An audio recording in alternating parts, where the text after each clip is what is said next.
I went to a Catholic school, and it's funny because that's the first encounter I had with a Muslim. It was a brother named Ghalib, and me and him became very good friends at a young age. And I remember going back and to speak to my dad about this friend and how can I go to his house, and my dad would be like, no, stay away from these Muslims. These Muslims are terrorists. They're bad. They'll brainwash you, etc. So I kind of had to go to a different class then. So I kind of stayed away from Muslims because as a young child, you kind of trust your dad because it's your parents. You're growing up with them. So I kind of trusted him, and I grew up with this mentality of hating Muslims because of what my dad's actually instilled in my mind. Like I went to high school with this attitude. I always claimed an identity of being a Catholic, but I never actually believed in it because from a very young age, I remember from maybe year 7, year 8, year 9, I used to read a lot of books, and I found stuff that I don't really like, the history of Christianity and other stuff, and it wasn't for me. A couple of years later, I think it was around about, I was in year 10, this new boy came in my class, and I remember this boy being very pale, white-skinned, and he looked very European. And anyway, I became friends with this new student because I just wanted to see who he was, where he's from, etc. And then the topic came up about religion, and he told me he was Muslim, and I was like, what? You're Muslim? I was so shocked, like I couldn't believe it. Like all my life I've believed that Islam was just a religion for Pakistanis, Asians, Indians, and he told me that he was Muslim, and then he told me he was Amizigh, which is it's a Libyan Berber basically. But then we started talking about different articles of our faith.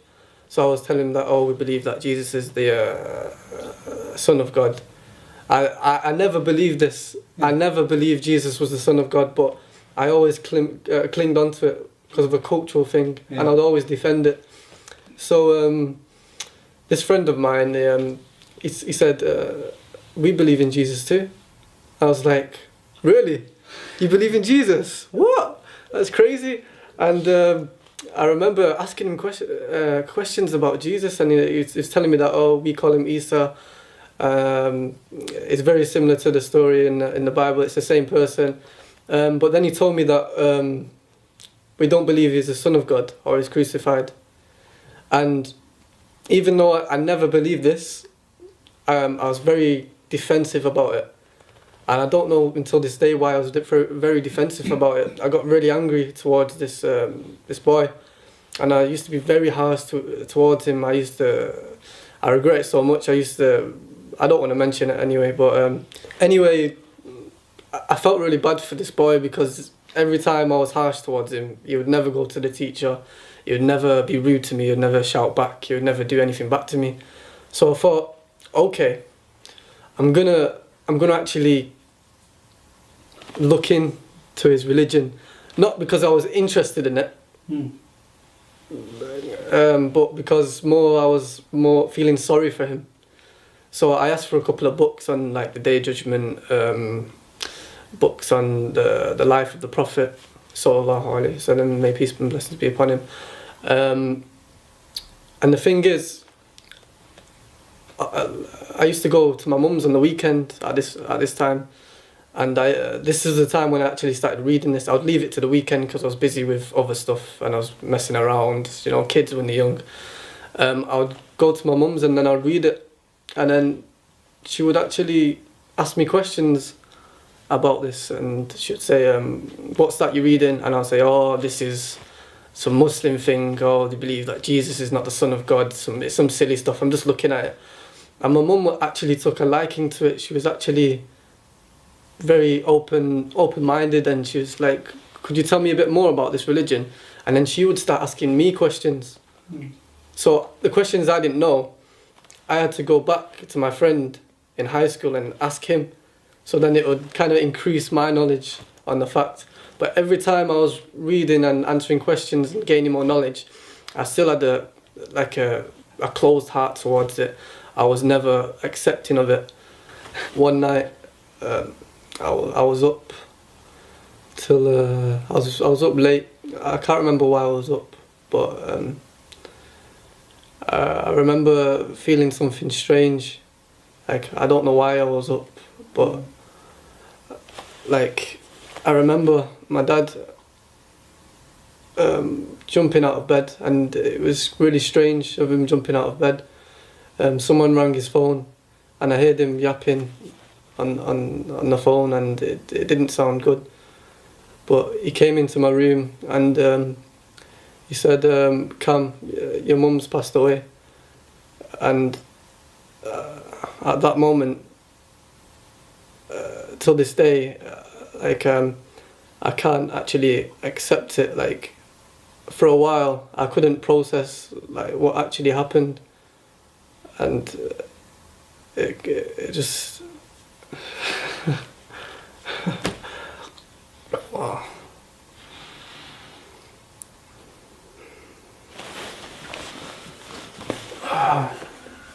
And I remember myself thinking that my mum, like, she never took Shahada, and I know, like, in her heart that she actually believed in this religion of Islam. Like, I could tell that she was accepting this, and it kind of got to me at that stage.